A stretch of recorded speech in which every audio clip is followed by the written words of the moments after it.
ถึงคลังโอเคบ้านทำไมมือเตี้ยมีทำไมยังต้องเอาอมเคยต้องไปตุกไอ้นาเหมือนว่าปูซอได้สอง บางสู้วิ่งไปด่า อันนั้น บอก กำลังโอเค เตี้ยนึกคลั่งเด้อ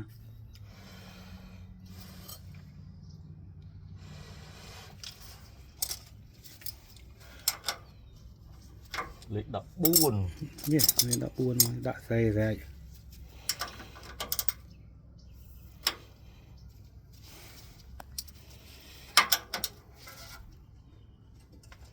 อีย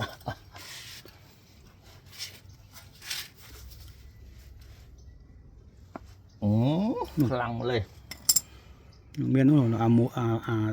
ช็อกเก็ตเมียนตะบุญเลยเด้อเนี่ย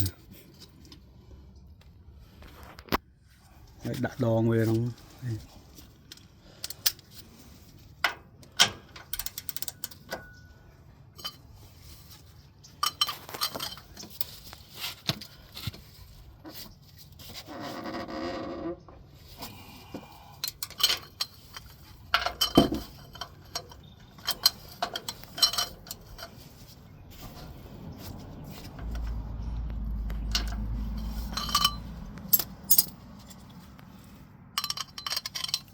มันเกี่ยวไปมันดอกแล้วก็ไป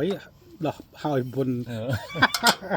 ก็มือมันตุกยังมันขนำมันเต็มเต็มเลย ไปทำอะไร สเปรย์กินเตี้ย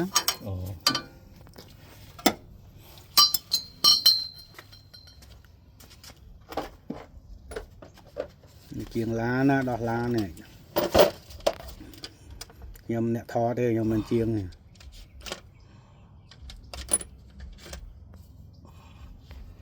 น่าเล่นใบกัดเนี่ยเล็กนี่ไอ้หนึ่งดอกเลย